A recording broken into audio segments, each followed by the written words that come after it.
Hey, good morning. Welcome to the coaches meeting. That's the coach. I'm Grant Cohn. Things are moving really quickly here. Let's do an early assessment of what the Niners have done in free agency so far. Fully aware that they're going to do something today that changes the entire equation. But let's just pause time right now. 49, John Lynch, Kyle, you can't do anything for the next hour. No more moves. Or if you do them, text me, and then we can talk about them on the show. We're going to start off with coach's assessment of what the Niners have done. They've, it's been a little messy. Not everything the Niners wanted to get done has gotten done, but they have brought in a bunch of new players. What do you think? Well, it seems as though that they're handling the biggest issue of our team right now, which is kind of gone from the right side of our offensive line, which I feel like that's 100% of what we were all locked in on. And quickly it's gone to the defensive line. And to be honest, it should have been there all along. With the re-signing of Colton McKivitz and, just where the offense stands, which we'll touch on later. But I feel as though that losing Arik Armstead kind of woke everybody up to what was already there already. And that is that before we lost Arik Armstead, we only had about 3 interior defensive linemen under contract at the time. So what they've done is, quite frankly, what they should have did last offseason, in my opinion. But I do like the moves. I feel like they went after different types of defensive linemen for different types of depth. So Malik Collins is a solid guy out of Houston. He's a penetrating three technique defensive tackle. He predicates himself on getting penetration and getting after the quarterback. He's a pass rushing defensive tackle. He's not necessarily somebody that you're going to lean on wholeheartedly as a run stopper, but he can do it.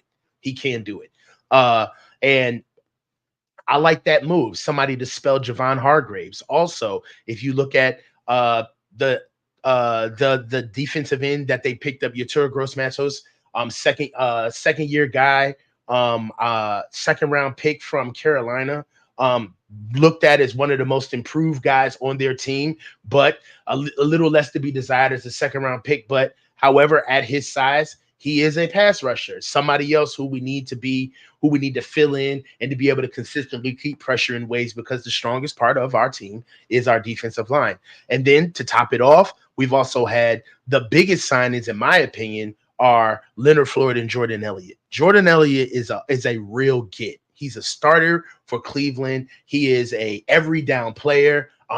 He's not necessarily something that you will want to put in place of Arik Armstead, but of all of the 3 guys that I've just named just now, he is somebody that you could play and see him play multiple snaps. And he's somebody who emerged himself on a very good defense in Cleveland. So I really like the Jordan Elliott pickup. I think that he's going to be nasty against the run inside. And then to top it off defensively, we all know Leonard Floyd. I think Leonard Floyd is a solid get, not necessarily just because of the price tag, but because of his consistency. And that's something that we just haven't had on the other side of Nick Bosa. Not so much as having a guy that can be able to do it all on the field, stop the run adequately, but be a very good high-level pass rusher, but to do it at a consistent level. We haven't had it. We tried to get it from D Ford, and I feel like it's just been a house of mirrors ever since. So with those 4 pickups on the defensive line, I understand what they're doing with their depth. Quite frankly, it's a year too late. We could have saved ourselves a Javon Hargraves contract and just kept the guys we had, really fixed our depth, and I feel like we're doing it now. So as far as the D-line is concerned, I like the direction that they're going. And styles make fights. You can't buy what you don't have, right? And we don't have a lot of money. We just don't. So for the price tags, I like what they've done. Okay, me too. What's interesting about the way they've reconfigured their defensive line, Brandon Staley's here, and he's not a wide 9 guy, but it seems like picking a lot of the players. I'm just assuming. Mm-hmm.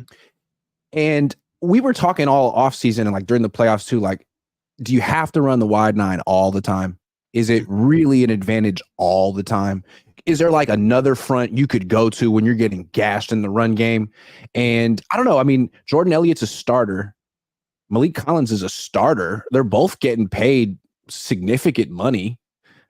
Leonard Floyd isn't really a defensive end. He's more of like an outside linebacker. True.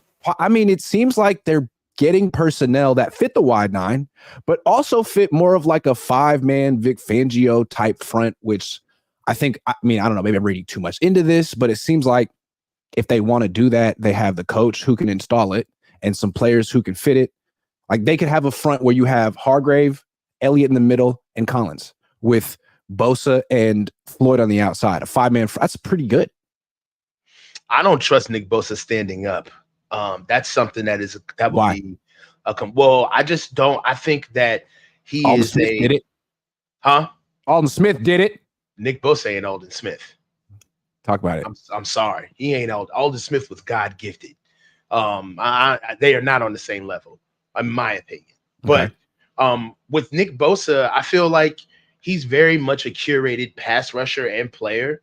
I don't necessarily see him being able to hold down the whole skill set from standing 3 yards off the line of scrimmage and in a stand-up position.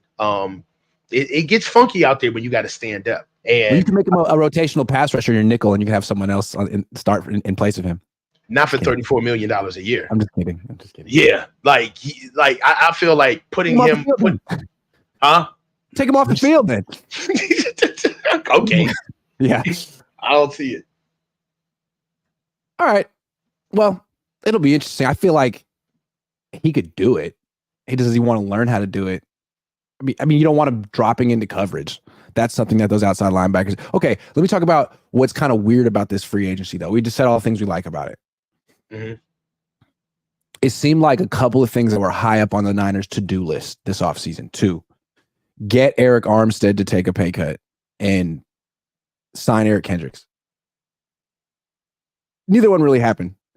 Maybe the Niners' plan was to go to Eric Armstead, piss him off, get him to request a release, and then release him. They could have just released him, though. I get the feeling they thought Armstead would work with them on this one.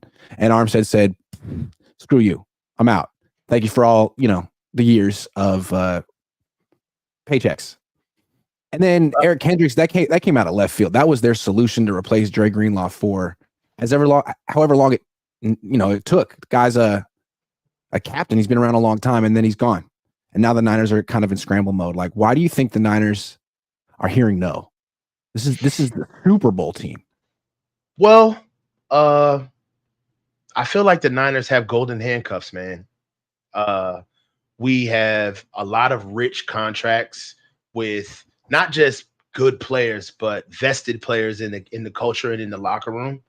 And I feel like it's not an inclusive environment. If you come here, you basically have to toe the line to what's already happening here. And for players that are on the come up, players that need the money, that's some players who have never been there before. That's something they can get behind, right? Because you're almost kind of like punching up. But for people who have like careers and things to lose already coming in, and just the fallout for how things happen with our organization when we lose, some people are looking at may look at this situation and say, well, I'm going to have to be forced to play a certain way. I'm going to have to be forced to coach a certain way. And the culture here is already entrenched and it's tribal. So, there's really no checks and balances on if I'm actually being like transitioned correctly into the culture. So, you can get cannibalized here. Right. And really, to the victor goes the spoils as far as like the writers of history. Like it'll be whatever the Niners say happened to you if it doesn't work out. And a lot of people aren't willing to take that professional risk from a playing perspective and a coaching perspective. So I tell you right now, like Brandon Staley, he's got no choice. This is the best career opportunity for him. That's why he's taking this job. Right. Yeah. He's not taking this job because he truly assessed the situation with the Niners and said, you know what, I'm going to turn down XYZ to pick A. No, Kyle came calling and he was an idiot. He'd be an idiot not to take this gig. Right. Yeah. He threw him a life raft.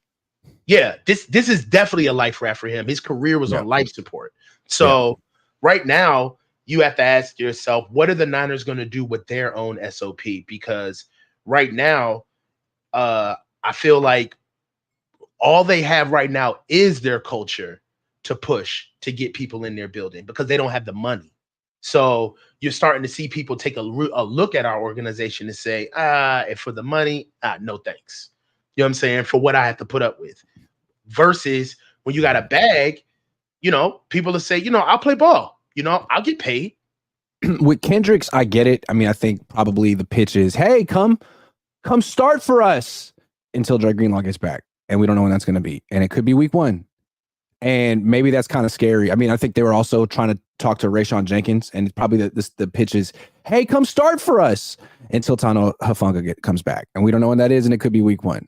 So I understand the Niners getting turned down by those guys, but the Armstead one is interesting because Armstead's the captain. Armstead's the longest tenured player. I doubt they were trying to cut his salary too much. Like, they haggled with Juszczyk for a week and brought his salary down, not even $2 million. Not even $2 million. So this may have been more like the principle of the thing. Like, Armstead, we need you to do this for us. It's not that much. I get the feeling they thought he would, and I get the feeling they were kind of surprised when he didn't. And my question is, like, is that a vote of no confidence in the culture, in the team, in this Super Bowl run, or is Armstead just standing on business and saying, I'm not taking a penny less than I'm worth for anyone?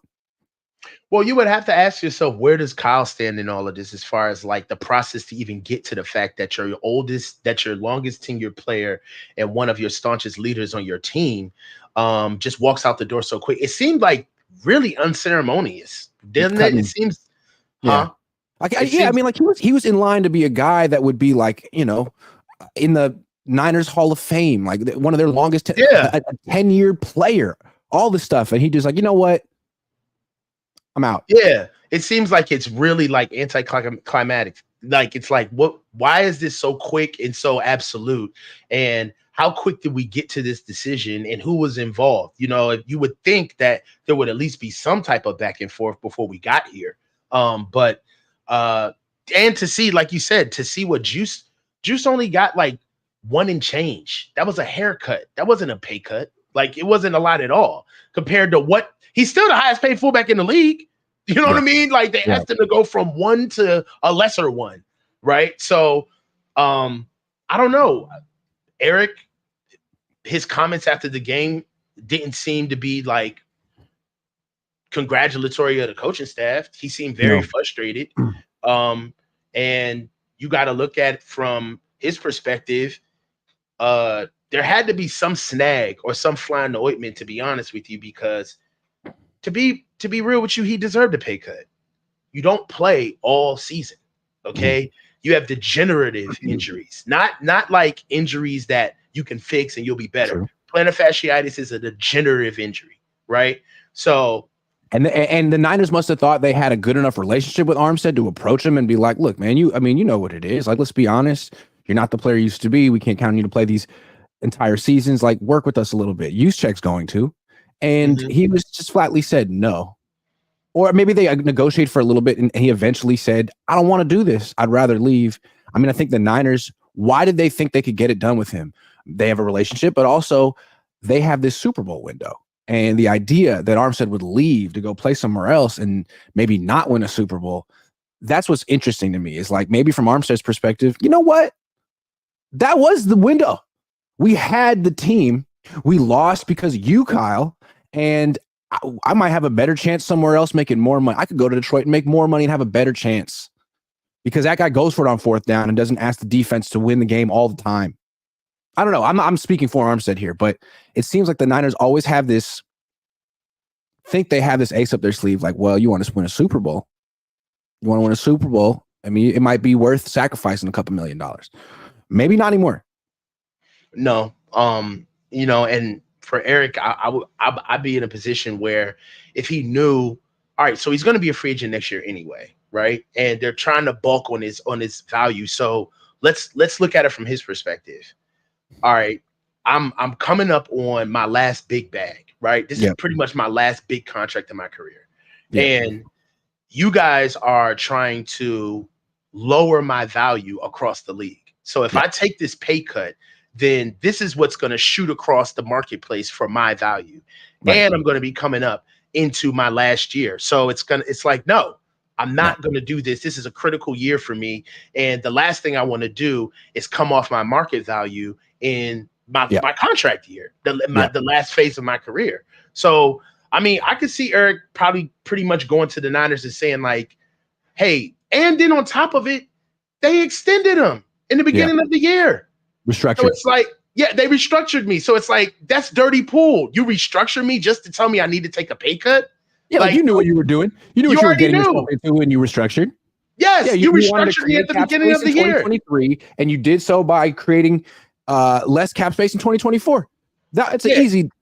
I mean, Parag could do the math. Jed can do the math. You knew what you were doing. And then you come into the next year and be like, hey, we're in a tough spot. We're in a really tough spot. Could you help us out? No. Plan for this. It's your job. Yeah. I mean, I'll tell you this. I see the player angle, and I do see the organization's angle. I see the player angle from saying like, look, you guys have been kicking the can with my contract and this cap situation, and you restructured me. Now you want to ask me to take a pay cut right before I'm about to get on the open market, and I'm going to be over 30 years old with degenerative injuries. No, I'm not putting that on my jacket coming out into the market. On top of the fact, the 49ers are probably saying like, dude, first of all, we paid you. All right. Not only did we pay you, but we put equity in you. We chose you and got you paid over DeForest Buckner. All right. So we already put our money where our mouth is and getting you paid. Hey, I'm going to organizations level. That's their side. All right. And they could say, on top of it, you got degenerative injuries, and we know we cannot count on you for a full season, let alone a full playoff campaign. So, bruh, you got to come up off of some of this. And you're a leader. So where's the leadership? Yep. I just feel like the Niners kind of expect ring chasers to sort of jump on their team for a discount. And they're not getting that. They're not getting that treatment anymore. Eric Kendricks was like, oh, I'll just go to the Cowboys. Oh, you beat the Cowboys last year? They pay me more money. I mean, you didn't win the Super Bowl either. So what's the difference? So that's kind of interesting to me. Let's move on. One thing that's real interesting to me about this offseason, the offense ranked third in points scored. The defense ranked third in fewest points allowed. Like statistically, they were pretty much on par. And the defense is the thing that's being, I don't know if overhauled is the right word, but the players who are free agents got to go. Mm-hmm. Not good enough. Sorry, we have the Niners talk about their standard of play. I think it's pretty clear this offseason that they have different standards for offense and defense, and that the standards for defense are significantly higher than the standards for the offense, which is interesting considering the coach is Kyle Shanahan. Right. I agree with you. I do think that when we talk about the offense, we look at the offense with a glass half full perspective, where whatever they do is to the good of Kyle Shanahan's greatness, his attributes, and the players that we have on offense. But it's clear when we lose, even if it takes the offense to have a serious blunder, like we need like a Ravens game where there are multiple picks from the offense. And even then, people will still lean on the yards gained, not the out coaching, the turnovers. There's not, in every loss that we've had, there's only one time where we broke 20 points, and it took overtime to do it. And that was the Super Bowl. The offense just is held to a different standard. They're not leaned on in the most critical parts of our games. And, you know, even with the strongest parts of our offense, they're not even used when we have the ball. You know, 3rd and 4, that's not 2 down territory for us with the number 1 rusher in the league. That's 5 wide. It's time for us to start looking for a short pass to get the ball out from Brock Purdy. I just feel as though that the money, how they draft from the owner's own mouth, this is a defensively led team. When there's responsibility to be doled out, it is on the defense. 100%. I don't like that. I don't like that at all. It's a team. It should be 50-50. Especially, I mean, it's great to have a great defense, but you're an offensive team as well, and you have a good. Here's what kills me. Look at all the things they've done to the defensive line. 4 new players on the defensive line. Just a real revamp of that. Great, fine. And you've gotten cost-effective players. Like, you didn't even break the bank for anyone. But Jordan, Yetur Gross-Matos gonna be a backup, making $9 million a year. He's making more money than everyone on the Niners offensive line except for Trent Williams. That's how seriously they take the defensive line. The backup defensive end makes money. Jordan Elliott makes more money than everyone on the Niners offensive line except for Trent Williams. So, like, I like the Niners offensive linemen, and I know they watch sometimes. I'm not trying to make this personal. Like, this is about the organization's investment in the position. Yeah, it's not about the players. It's not about you. You guys aren't underperforming. They would never have the 49ers would never have the Colton McKivitz equivalent starting on the defensive line. They would never have the Spencer Burford equivalent starting on the defensive line. They would never have the Aaron Banks. It would never happen. And it's fine. You have super high standards for the defensive line. Like, why? Why not the offensive line? It seems like they're both really important equally. I might even lean towards the offensive line, but they're both super duper important, but not in the Niners' eyes. That's crazy to me. Well, I feel like offensively, you have to follow the money. Our money is in our skill guys. It's in our receiver room. It's in our backfield. And really, I feel like before we did have some money into the offensive line, but what really shifted things is picking up Christian. I mean, Christian is a big swath of money that takes a lot. Yeah. That takes a lot out of our offense, and fiscally you have to build the offense that way. My only thing is that I just wish they would prioritize it from a developmental standpoint. Like, you can draft it. You know, we can go get guys. And this year, I know people talking hyperbole, right? And this is the best ever, and this is the greatest ever. No, this is literally the deepest offensive line draft in like 15 years, man. There has not been a draft with this much talent across the board from tackle to tackle. And for us, I'm holding pat to see what they're going to do in the draft, because you can find good developmental talent in like the way the Niners draft O-line. If they did that this year, they could find some stuff, because there's just that much talent in this year's draft. So from fourth, they can still find guys in fourth round, third round. They can find guys. So I'm reserving judgment to see what they're going to do. That's fair. Yeah, let me slow down over here. I get excited. The whole title of the show is an early assessment of the first wave of free agency. They're probably not going to sign many offensive linemen, but the thought process could be, we like the offensive lineman in the draft. We don't like the defensive lineman in the draft. Let's sign the defensive lineman and draft the offensive lineman. So maybe John Lynch and Kyle Shanahan are watching today being like, Grant, shut up. You don't get it. Look at our draft board. What do you think we're going to do in round 1 and round 2? Like, you don't get it. Possible. But, and I think they should. I think they really need to at this point, because it's looking like you have completely different standards for the two sides of the line, which is crazy. Yeah. And truthfully, like, the way I'm seeing it is they could still go D-line in round 1 and I would still be satisfied. There's that much good talent in the offensive line. Listen, dude, we've been here in the draft is what you're saying. Yes. They could go. I got you. They could get a good guard. You could get a starting guard in round 2. Yeah. You could Christian Haynes. Christian Haynes, in my opinion, is the best guard in the draft. They got him slotted like 54. You know what I'm saying? 60. He's the best guard in the draft. And he plays right guard, perfect for wide zone, guard out of UConn, motor, strong hands. So, you know, for me, I know we want to be able, like, I've been on like this whole Amarius Mims train the entire offseason. It's a pipe dream. We're not getting that kid. We're not going up to go get. I would be shocked if we went up there and got that type of kid with how the cap is, with how the cap looks, and with how we've been acquiring players throughout offseason. So I've resorted to the fact of understanding how they're moving and forecasting that out across the rest of the offseason as well as the draft. And there's enough depth for them to be frugal and really find worth. Cool. All right, let's check in with our sponsor, BetUS, and see what they think Christian McCaffrey is going to do this year. And let's put our money where our mouth is. Let's make some wagers. Christian McCaffrey next season, over under 1,200 rushing yards. Coach, what do you think? Under. Why? Well, I think that this is going to be a more of a Brock year next year. Kyle's he's gonna feel really comfortable with Brock. I think this is a real good year for Brock coming up as far as he's got a full off season. He's not hurt. He's got time to really focus on getting better. And I feel like Kyle is going to lean on Brock next year.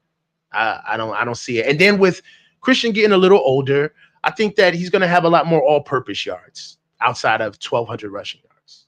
Yeah, I agree. I feel like they overused Christian this past year, and I don't know if they were trying to make a point. They wanted to get him the Offensive Player of the Year award, but they really used him as much as they possibly could, and it didn't lead to a Super Bowl. So maybe they should dial it back and use him more like they did in 2022, where he was getting more like 67 yards a game as opposed to 90 plus.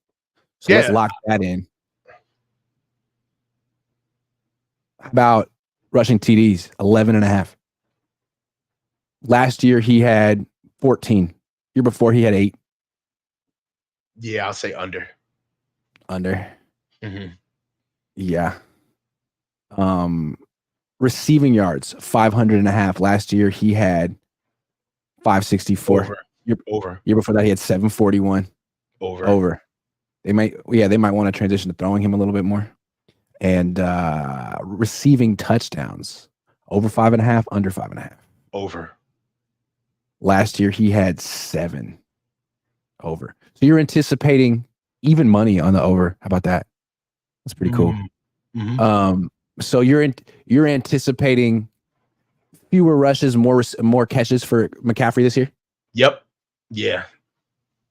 That makes sense. Getting older, you know what I'm saying? They're going to start using him smarter. You know, he can't have all of those heavy rush days like he used to. And plus, the biggest thing for Christian is availability. We lucked out by being able to have him available for so long throughout the entire season. So, yeah, I think Christian becoming more of a receiving threat is going to be something that we'll see more of next year.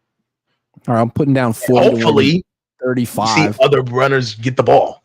We start seeing more running backs. Yeah, all right. Well, I lock my bet in for BetUS. BetUS, America's favorite sportsbook and casino. Live betting and racebook. We're celebrating 30 years with a historic offer. A 125% sign-up bonus on your first 3 deposits. Plus 10% gambler's insurance. Get started today. BetUS, where the game begins. All right, back to football. Eric Kendricks was supposed to be the starter opposite Fred Warner this year, but he's going to play for the Cowboys. And now the Niners got to scramble and find another replacement for Dre Greenlaw. Before we start naming potential, I don't even really have names, but like, what's the skill set? I think that's kind of an interesting discussion. What exactly? Because when they signed Eric Kendricks, I thought, good player, nothing like Dre Greenlaw, nothing at all like Dre Greenlaw, a lot more like Fred Warner. What are they looking for in this Greenlaw replacement? A thumper. They want somebody that's going to come downhill, be able to read and react, play with blurred vision, and be able to take on double teams and attack. They need somebody that is going to be on the backside of Fred Warner, so Fred can cover the middle third, and Fred can cover the hook to flat and the curl to flat, and the hook to curl with, I'm sorry, somebody's hitting me, with other being another pass defender. And that's what Fred is good at, being more of a finesse linebacker, being able to play the leader of the defense. And they need somebody that's going to play downhill, be more physical, basically take more of the brunt of the running game, be very good in the flats and underneath coverage. And I don't think that Eric Kendricks fits that mold. He's more of Fred Warner, somebody that's going to play top down. He's not necessarily going to be playing downhill, and he's more of a finesse. He's more of a finesse linebacker. He's not a thumper, in my opinion. So let me add to that a little bit. Because to me, yeah, you want a guy who can come downhill, because that's not Warner as much, but also a sideline to sideline guy, because Greenlaw is fast. And with Warner, it seems like when he has to chase a guy to the sideline, the tackles you see him make are like diving for ankles, usually. With Greenlaw, when he makes tackles at the sideline, it's always like, oh, is it a 15-yard penalty? You know what I mean? Yeah. I'm gonna tell you right now, it's gonna be hard to fill that. I mean, I talked about Aziz coming here, but that was a pipe dream. There's no way. There's one guy. I mean, he's a little long in the tooth, but Levante David is still available. I mean, that would be somebody that could come in with at least leadership and knows how to get from sideline to sideline, like you said. Gotta be fast. Yeah, Gotta he's be still fast. got legs. He's still got legs. He's not as physical, but he's definitely somebody who could come in and fit right away and learn our defense and be a contributor early on. But I have to talk. I want to talk about this. What's going on with D Winters and Jalen Graham? You know, like my thing is that you drafted two guys for the position. In the Trey Lance treatment. Yeah. Hey, we're going to redshirt you. We like you. Actually, you don't have enough experience to play for us. Sorry. You kind of need ID to get ID on this team. Sorry. Yeah. My thing right now is there anybody in the draft right now that could come in and fill in that spot? No. So we're automatically looking at a downgrade for whatever we put in there at Dre. But I would like to see Jalen Graham. Jesse has been talking up Jalen Graham for the entire season practically. But it does look like something where they may Colton McKivitz it.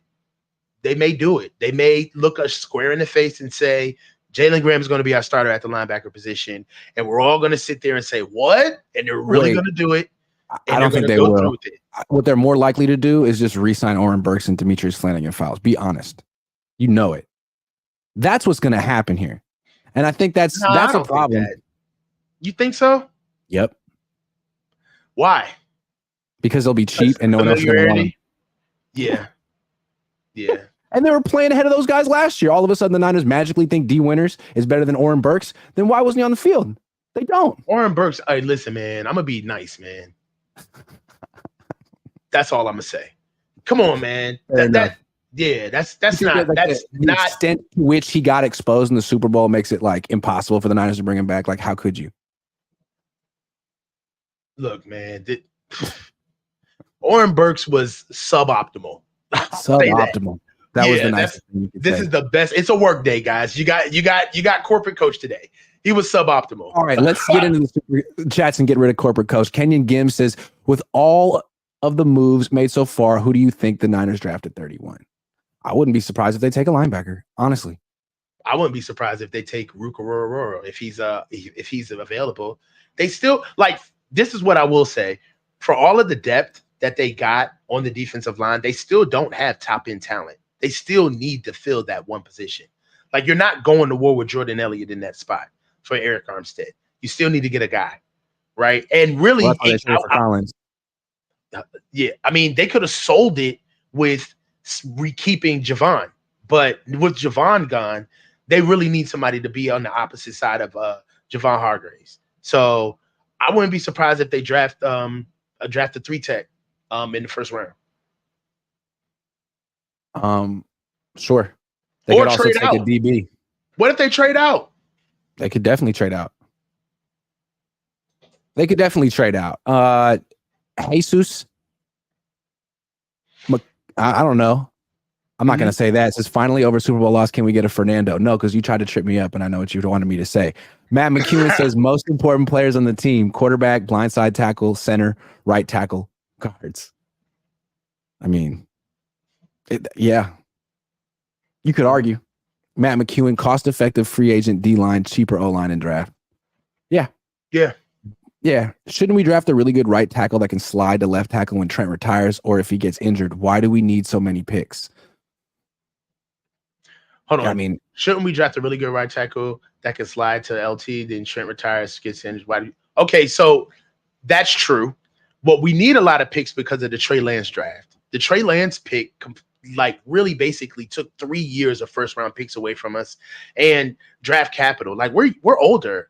We're not as young as we need to be. And I do like the pick of trading up to go get an Amarius Mims, knowing that he's going to play right tackle and we could push him to left. That'd be amazing. But quite frankly, I feel like we have more holes than that. We really do. Especially things are changing day by day, right? And this super chat would have been awesome 2 weeks ago, right? And we would have agreed with this, right? But Eric Armstead was still on the team 2 weeks ago. And I feel like things are flowing It's a moving situation. And with Eric being gone, I feel like all draft boards have been completely blown out of the water now, because now we have a huge hole on our team. Yeah. Just remember, Joe Staley was kind of a nobody offensive tackle from Central Michigan, did well at the combine, was a late first round pick, played right tackle, and slid over to left tackle. So if the Niners feel like they could find their Joe Staley, don't hesitate.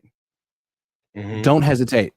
Nick Falcon, next year, I just want Kyle to give Brock more. Let him do his own protections. Give him the entire control of the offense. Brock is smart enough to be trusted. Not going to happen. Mm. Are you kidding? Well, Kyle Shanahan has video cameras in every room. He's going to trust someone? Well, I will say this. Trust? I'll say this. Kyle doesn't have a choice. That's just not the way football's ran. It's either going to be one voice or no voice. And Brock, I really believe, and I'll say this. I've been saying, I thought Trey was going to do this. He just wasn't the kid I thought he was. But Brock is a leader. And when he knows how to lead a team, he did it in Iowa State. And not only that, but the thing about Brock being a leader is that he was empowered to be a leader. He had a very selfless coach in Iowa State. Yeah. So he knows how to push a team. And I'm telling you, bro, this fan base is in love with Brock Purdy. They will pick Brock over Kyle. And if Brock starts asserting himself, Kyle is going to have to bend the knee. He will. Well, he's going to have to get paid first. He's not going to be asserting himself before he gets that contract. Yeah, he's going to get paid. He's going to get paid, but he's going to get paid. Well, you never know. But if he pulls this same season as last year, it's a wrap. Sure, but it's almost, again, Kyle is in the way. So you have to sort of like play ball with Kyle for at least one more year. Kyle's calling plays. Chestnut checkers. I got you. Yeah, Matt McEwen says, Joey restructured, staying with Chargers, yay. Daz says, gotta love the catch-22 on the Niners. Can't play because you don't have experience, but only get experience by playing. Nick Falcon, I know you guys will probably not believe me. However, my girlfriend's cousins played at Purdue and is boys with Jalen Graham. He was told to come into the camp to take a spot.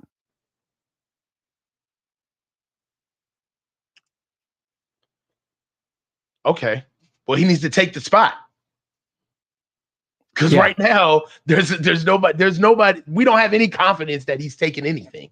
And he already right now he doesn't have competition. It's freaking his job. Let's see if they bring someone in. Tracy Robertson. What about Jerome Baker? He's physical and fast. No. I don't like Jerome Baker. Matt McEwen says Malik and Eric's numbers last 3 years equal. As pass rushers, for sure. Yes, pass rushers. I don't think Malik. I think Malik Collins is going to be good, but I think we still need more of a run stopping threat in the inside. Like you forget that we were having problems stopping the run with Eric Armstead on the team, right? I feel like we need more, in my opinion. I could be wrong. Give me one change the 49ers should make to their offense, considering they've made none. They need to go get a tight end. I think it's time for them to get a second tight end, somebody that can either push. Competition, I'll say it. We need somebody that's going to push George Kittle, somebody that's either going to be push George Kittle off the roster or George Kittle's going to be the number 2 tight end. That's what we need. We need to go get a real viable option there. We've been trying for a while. Charlie Warner was good for what he was used for, but he was more of a blocking tight end instead of more of a pass receiving threat. In my opinion, I like the offense of how Kyle designs the offense schematically with cut down splits, close formations inside the hashes. There's only a couple of things that you can do to stop that. But one thing that makes the offense deadly is at the time, offensively, when we had Jordan Reed, we were really a nasty offense with having multiple tight end options to be able to pass the ball. It's something that I feel like Brock could be able to take advantage of. George is the first benefactor of Brock coming onto the team when he first came on back in 2 years ago with over 10 to 11 touchdowns. And I think it makes our offense a lot more multiple. We haven't had it. And I feel as though that if they prioritize the tight end room and actually hit, I don't think Cam Latu is the answer.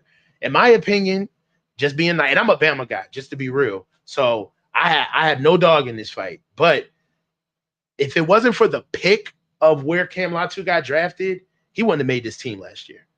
I don't think he'd have made this team. So they have to right that wrong because they officially whiffed on the position. They need to go get it. I like it. I'm going to go a different direction, not necessarily a position, but like a philosophy. To me, since Kyle's been here, his whole thing has been optimizing the defense and the running game because he's working around his quarterback, which was legit. You had Jimmy Garoppolo and Brian Hoyer, but now you have Brock Purdy. And I don't think you should be working around your passing game anymore. I think you should be optimizing it. And I think, especially in free agency, you should really be spending your money on offensive players who directly impact the passing game. The running game is important, but I don't think that's where your cap dollars should be going. So, for example, you're saving money at right tackle and right guard, but you're sparing no expense at fullback. Fullback's an important position, but he helps your running game. He's blocking for run plays. He's not blocking for pass plays, and I think that's kind of backwards. I think the Niners have graduated beyond that. Obviously, they're not going to make that change now, but I'd like to see it. You know, if you can pass protect, you get money, you get paid. If you can beat man-to-man coverage, you're on this team because the quarterback's really good. And yeah, they want to run the ball still. They want to keep you honest, but they're not going to spend a lot of money on it, and they're not going to lead the league in rushing attempts, and they're not going to be dead last in passing attempts. I think those days should be over. So you think that it's time for them to optimize their overall approach to how they who they are as an offense? Yeah. I mean, yes, I think so. Yes. All right. So what do you get rid of first? So, okay, so let's do it their way. I feel if we're doing it their way, just get pass blocking offensive linemen. Are we a run first team? I don't think you need to be a run first team. I think you should be much more balanced. This team should not rank 32nd in pass attempts. It should be in the upper half of the league.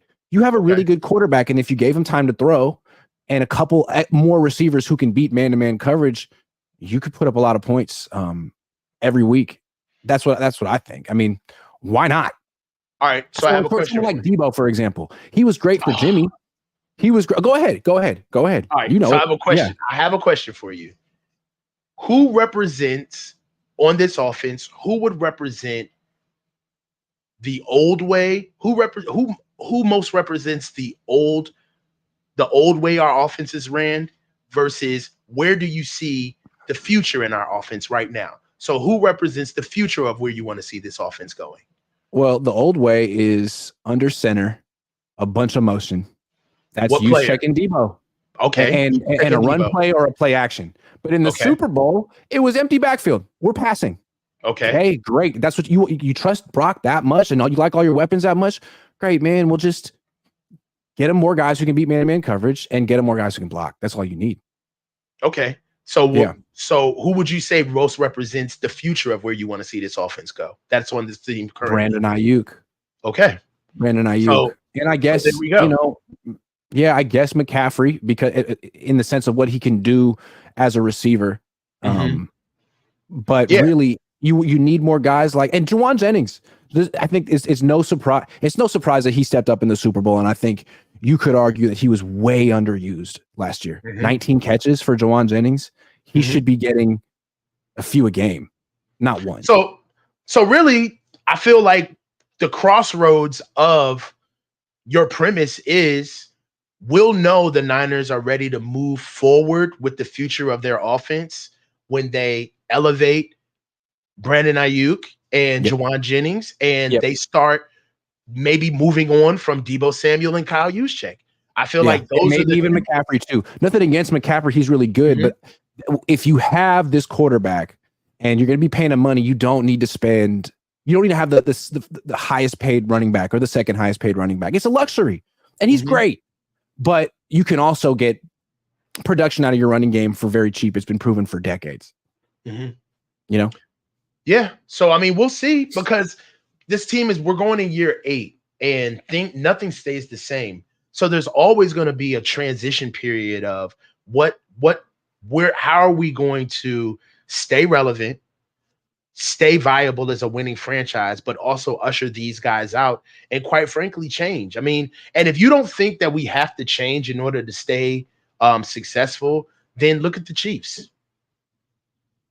They are not, they have changed entirely who they are. They have adapted.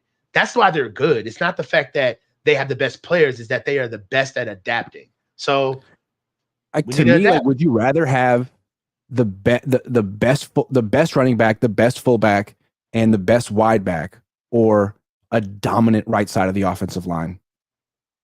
Yeah, I'd rather have a dominant offensive line. You know what I'm saying? If you had that, so much you can do with a dominant offensive line. So much you can do, and you can get a good running back for cheap. You don't need the best running back in the league for cheap. You can find those things, but they've had such a hard time finding a dominant right side of the offensive line. If you solidified that with Brock Purdy and Brandon Aiyuk and Kittle and Jawan Jennings, come on. Yeah, you don't need you don't. I feel like in a way we love the players that we have because they are very good, but you know, you don't need a Christian McCaffrey if you got a really good offensive line. No, that level of player. Whoever your running back there is going to be killing it because he's going to have, you know, holes and all that. So imagine if this team could run right. Imagine if this team could go empty backfield and really give Brock Purdy time. How would they lose? Yeah. Yeah. So, and then you actually will be balanced. I mean, in some ways you would look at Kyle and say, well, you know, if you do want to operate your offense at a high efficient level, why wouldn't you want a good offensive line? Why would you put it all in a running back and a receiver? You know what I mean? Like, why? If you really think that Brock's that much better than Jimmy, which we do, then change the offense, because this is still too much of the Jimmy offense to me. Working around your quarterback, trying to win with the running game. Like, who wins with the freaking running game in 2024? Who's the last team that won a Super Bowl that way? The Seahawks? Maybe. Yeah. Maybe. Okay. A couple more super chats. Gotta love the catch 22 on the Niners is Daza. Can't play because you don't have experience, but only get experience by playing. Oh, they've been doing that for a while. Yeah. Nick Falcon. Oh, I already got you. Sorry, I missed the other one. Percy Robinson. What about Jerome Baker? He's physical and fast. Got you. Matt McEwen, Malik, and Eric. Got you. Trade Debo post June 1st player swap. Last night on my show, Jesse suggested Debo for Isaiah Likely, and maybe some picks after June 1. Ravens want Debo. You just said the Niners need a tight end. I like that. I just saw a report that, you know, of course the Ravens are going to deny that the report was true. They have to. But did they? Yeah, they came out on Bleacher Report. But I love that. I love that idea. Getting a young player like Isaiah Likely, we already talked about why I want a second tight end, how much it would help our offense, right? And it would push George. It would be a really good acquisition, but it would free up so much money. Debo's about to make $28 million this year, bro. Like, that is way too rich. And in a way, I know you don't count your teammates' pockets. You don't. But you know what's going on the team. It's your business to know, right? Yeah. And it's like, if I'm Eric, I'm like, wait a minute. So I play on the defensive line. I played hurt in the whole nine. This guy never makes it through a whole season. He barely gets the ball. And when he does, that's the only time you see him. He's about to make almost $30 million. Yeah. Like, and they don't have any problem with him. Yeah. And you're not asking him to take a pay cut? Like, what is this? I understand not asking Trent Williams, although he is 36 and he's making $28 million too. But everyone sort of acknowledges that Trent's Trent making Williams 32. Okay. So, I mean, the Niners could have went to him and asked him to take a pay cut, but he's a future Hall of Famer, and I guess they don't want to mess up that relationship, and they were preferred going to Eric Armstead. What about Debo? Yeah. I don't get it. I do not get that. I mean, it must be because he's Kyle's boy, man, because I don't get the production. And then for him to openly admit that his last season was a bad season. He was like, yo, I didn't do good this season. I did not have a good year. And then the Super Bowl to get strapped. It's like, bro, you gotta take a pay cut, bro. Like, I'm sorry. Like, he did everything. He said the right things. He did the right things. He came back in shape. It didn't make a big difference. No, not at all. You know what I'm saying? He's not a bad player, but he's just not worth what they're paying him. Dazza says, why not use Juice as a second tight end? He's not big enough. Use him as an H-back, kind of, but you can't put him on a line of scrimmage like that. He's not big enough. Richie says, disagree with you, coach. Kyle Shanahan will never need to bend a knee to anyone. He has Jed on his side. If the Niners make playoffs again, Kyle Shanahan could get extended. That's true. I mean, they just extended him last year. What's another extension? Like, it is what it is. Yeah, you got to make sure he's comfortable. I was just talking about more of the dynamics of football, though. Like, we've been watching football all our life. Like, the coach don't get fired. I mean, the quarterback doesn't get fired. The coach does, right? Especially if the fan base believes in the quarterback, right? But to be honest, we don't know how that dynamic is here. Mm-hmm. Kyle may just have convinced Jed that all of what's happening with this kid is me. So when the rubber meets the road with this kid, if it's time to cut bait, I'm going to be the one to find the next one. He really could have him cut like that. You never know. You never know. Cosmic Channel says, be honest, y'all don't really believe in that Purdy. You want someone more dynamic to get the Niners over the top. I believe in him more than I did last year. I feel like in the Super Bowl, he was the second best player on their offense after Jennings. Jennings showed up. Jennings was really good. Purdy was definitely not bad. And a lot of players in the Niners offense were straight up bad. Bad. They should know it. And they should own it. Dazza says trade Debo for O-line or tight end. Sure. I'm with it. Percy Robinson, Brandon is the future. Debo was for Jimmy because of Jimmy's limitations. Agree. Brock needs guys that can beat one-on-one coverage. We need to convert from a running team to a passing team. That's what I said. I agree. Yeah, that's exactly what I said. Like, trust your quarterback. Debo is for a quarterback who can't hit a throw. You don't trust. Like, hey, man, just throw this little shovel pass. Can you do that, Jimmy? Can you throw a shovel pass without getting picked? That's sort of the Debo offense. But now it's like, no, can you get open 15 yards downfield? Because if you can, the ball will be waiting for you. But also you got to block it. Yeah, Michael I agree. Stedman says, did you see Aiyuk to Jags mutual interest? No. Aiyuk, Jaguars. Per 101X. Oh, wow. What is saying?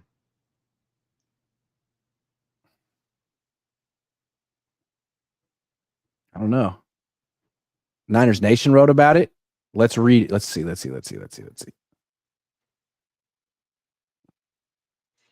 Rumors are flying. It's tough to tell what's true and what's not in this day and age. When it comes to the Niners, hearing about them offering wide receiver Debo Samuel in a trade makes sense. Blah, blah, blah, blah, blah. Sorry, this is written by Kyle Posey. Shout out to Kyle. Where is okay. The rumor mill keeps churning, and the latest has Aiyuk linked to the Jacksonville Jaguars. The Twitter, Instagram police have said Aiyuk follows the Jaguars, Trevor Lawrence, and a couple other players. Whether that has always been the case or not is recent, or as recent is another story.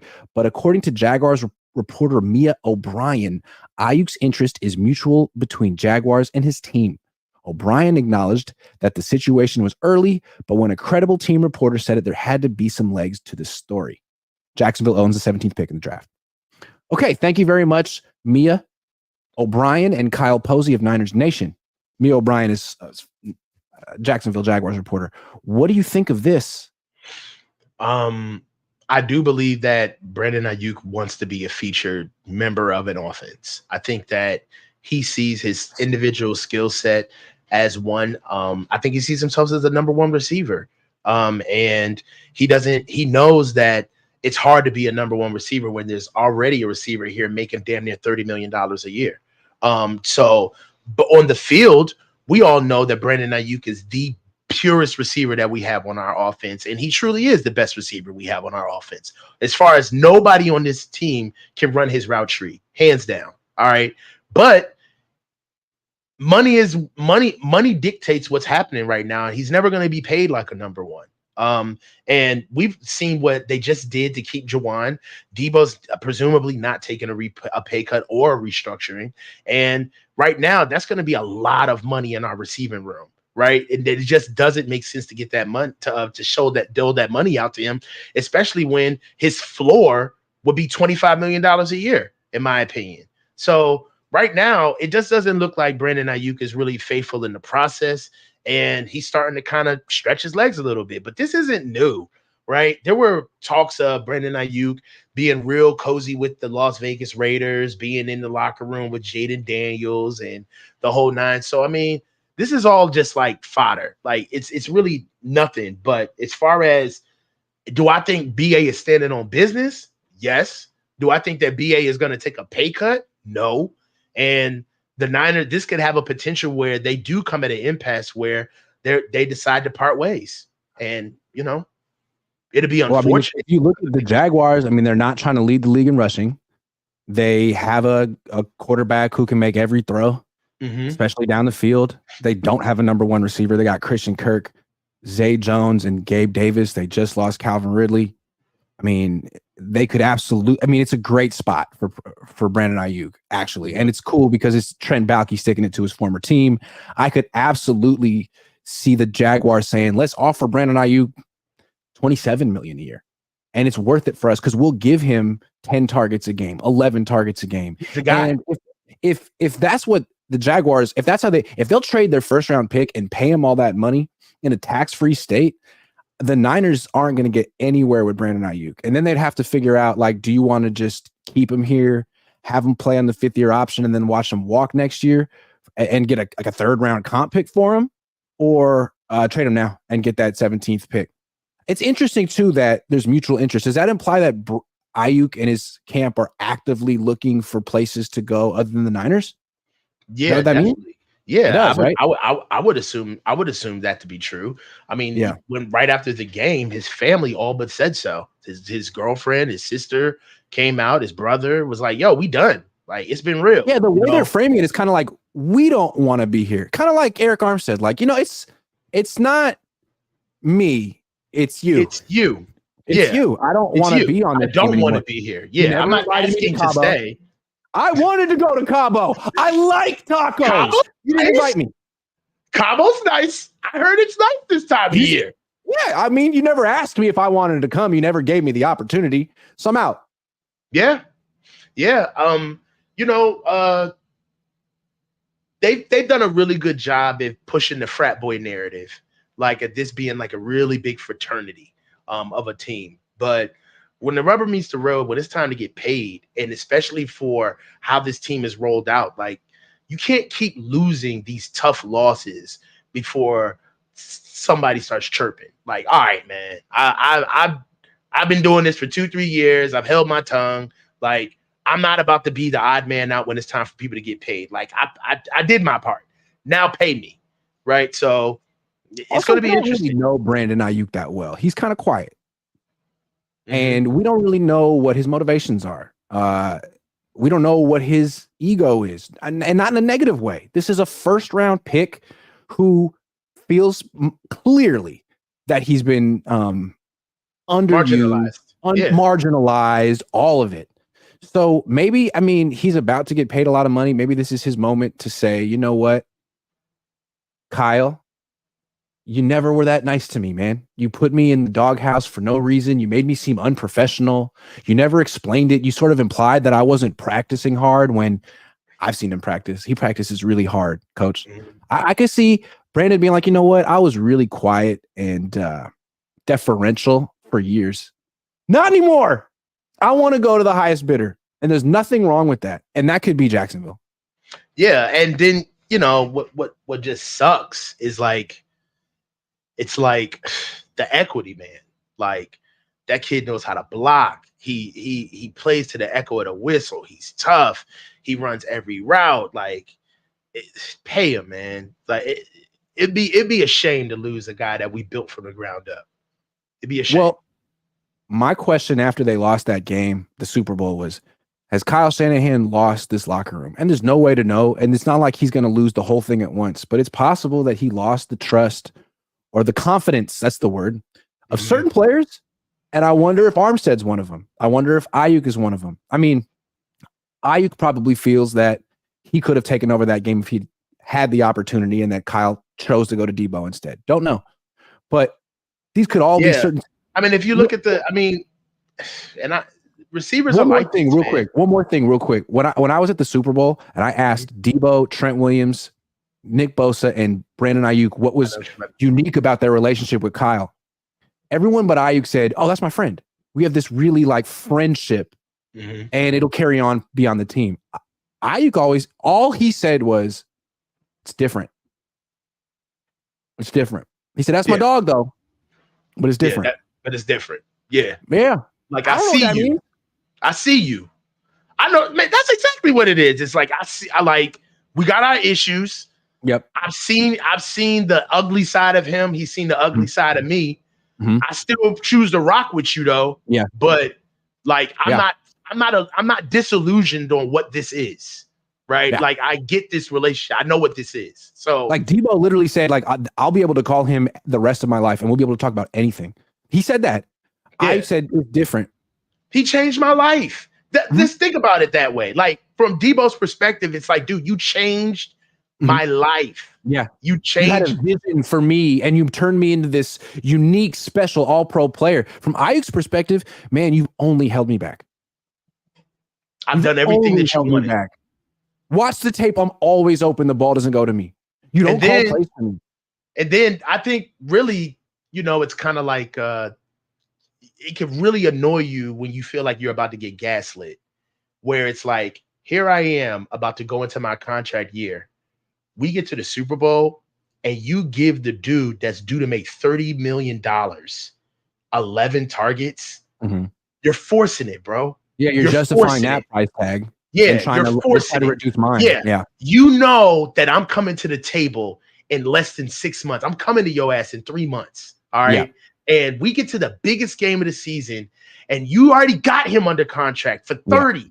And you mean to tell me that you don't at least give me the chance to showcase my skill set to other teams for me to get up out of here? And you think that I'm going to come and not see the dirty pool on Kyle, you're the most curated guy. This is where talking to your players. Real quick, you're going to use his stats in the Super Bowl against him at the negotiating. Well, you only have 40 yards. You only have 40 yards. Like, this is where talking to your players like their coaches comes back to bite you.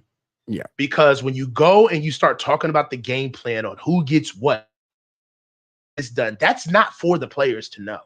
All right. How many targets and how they're going to be singled out for the day is really none of their business because shit changes and you don't want to set expectations. Right. Yeah. But when you're a guy like Kyle that starts your games that way and you target a guy 11 times to 14 times in a game, that's heavy handed, bro. Yep. You set those things up and it shows that you died with this. You died on this hill. Like at what target did Kyle start saying to himself, all right, maybe it's time to start throwing BA. Also, you saw that the Chiefs were using man-to-man coverage. Your counter was to go to Debo. So my question is, do you either not know ball or did you have an agenda?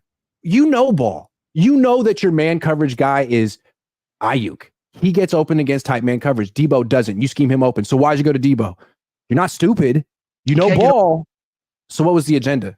I don't know. Mike McCann, you can release a player with the June 1st designation. Can you trade a player with a post-June 1st designation to avoid the dead cap and land a pick in 24? I got this question last night with Jesse. Neither of us know. It's my job. I should look it up. My guess is yes. But I don't know. Jeremy Price, what up, G? What up, Jeremy? It's 2024. We just lost the Super Bowl again. Jimmy is irrelevant. Let's talk Kyle. Okay. We've been. Khalil Camp. Can't wait for Brad Graham and all these other pathetic fan accounts to post their thank you, Brandon images. LOL, Cabo, click run this. You guys are instigators. I don't even know Brad like that. Now he hates me. I don't even know Brad. They just be trying to get us to respond, bro. Not taking that bait, bro. I think they just like it when we beef. We should just have like contrived beefs like it's WWE.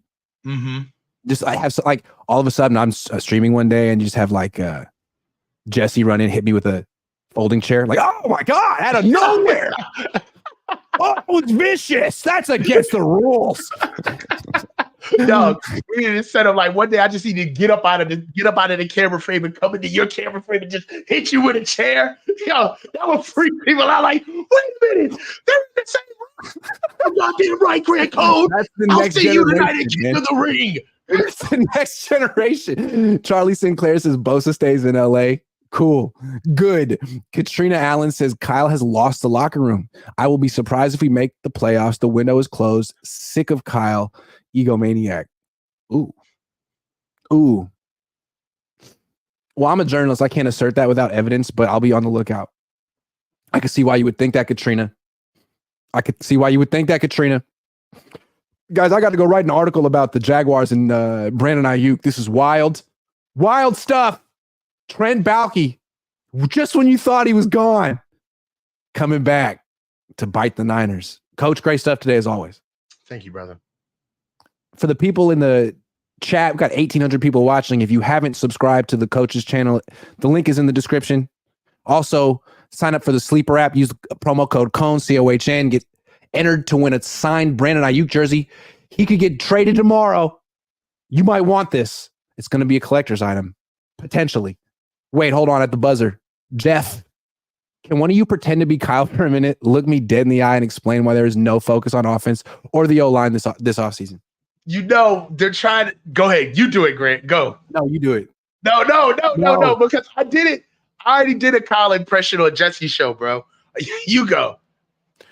Here's how he would do it. He would go, why should I focus on the offense? Why should I focus on the offense? Why? No, you tell me. Is the offensive line a problem? Is the offensive line a problem? It's like he would just disagree with all of your premises. Our offensive line was third in the league in passing. Our offense was ranked really high. Yeah, we had a couple bad games, a couple bad plays. Got to be better on third down. Yeah. He's not going to. I see absolutely no problem with the offense whatsoever. If you really think about it, it's really your issue, honestly. And who do you want to move on the offensive line? Who do you not like? Who would you suggest? Yeah, who would you suggest? We like we like Jake Brendel. I mean, they just don't value the position in a traditional way, man. They don't. No.